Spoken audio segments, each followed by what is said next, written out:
Welcome to Grandpa Hill's True Stories. It is for my children, my grandchildren, and all children.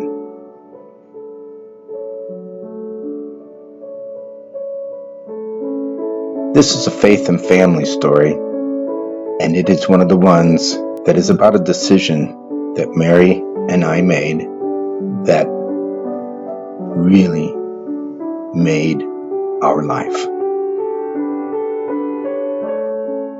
I was attending the Latin Mass on Sunday at Holy Family Church in Latrobe, PA. In the calm, as the low Mass was soon to start, my attention drifted. I turned my gaze away from the altar and looked around and took in the scene of the people. More specifically, my people, my family. To my right was my wife, Mary Lee. I was checking on her stability, trying to do so discreetly, just checking to see if she was stable. She's been having a lot of trouble just walking lately. Her epilepsy and the prevention drugs she takes have recently made her weak and extra unstable for standing. She had made it in okay, and now she was praying and seemed quite stable. Next to her was the most beautiful young woman in a long black and gold veil. Her name is Catherine.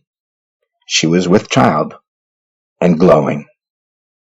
In just a few weeks, her child will be born. The baby is our 22nd grandchild. She is married to my youngest son, John. I am glad they sat with us. Then up ahead in the very front pew was another son. He was with 3 of his 4 children. The littlest son, Levi, he's 1 year old. He was on the noisy side that afternoon and was in the back of the church being quieted by his mother. Mass started. A few minutes later, another one of my sons and his wife and their 4 little boys entered the pew just ahead of us and quickly settled in. The 3 sons that were with me at Mass were with their wives and families. They were worshiping with me. They brought their children with them. These beautiful, faithful, loving, and growing families would be worshiping with me and Mary Lee. And then it hit me. This was so beautiful. I started to cry. Tears of joy. For some reason, right then, it hit me. And it hit me hard. 33 years ago, in 1989, these people sitting around me, they became possible. They could exist. It was in 1989. Mary underwent a surgery to reverse her tubal ligation. We had stopped being sterile in 1989. We went from a young couple with 4 children in 1989 to a couple in their 30s with 8 children.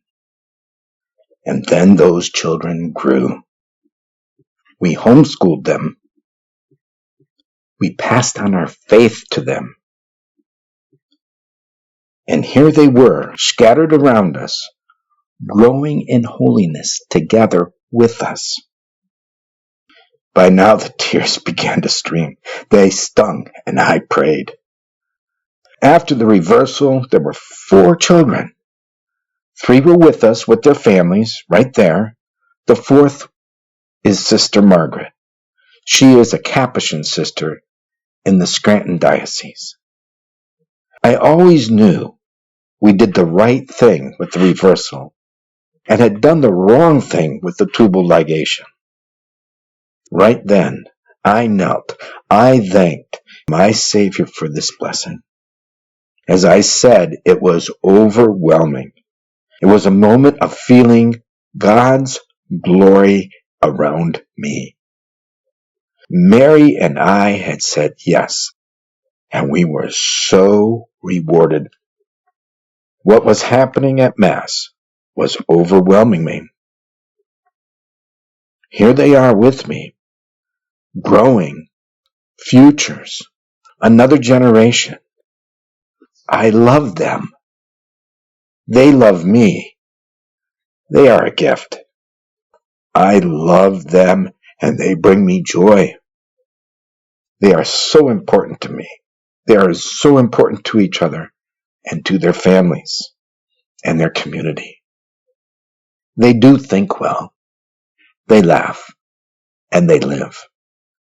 All 4 of them, they live abundantly as they work in their vocations. We have told this story about getting the ligation and getting the reversal many times to many people in many settings. At one of those settings, a Catholic priest, Father Boniface Hicks, heard our story or heard of our story. He remembered, and when he came to know a young couple in a similar situation like we were in back in 1989, he called us up and asked if he could share the story with this couple, and would we be willing to talk to the couple. They had approached Father, and they were considering a reversal, and he had counseled them to go forward with the reversal. But he knew they needed some support.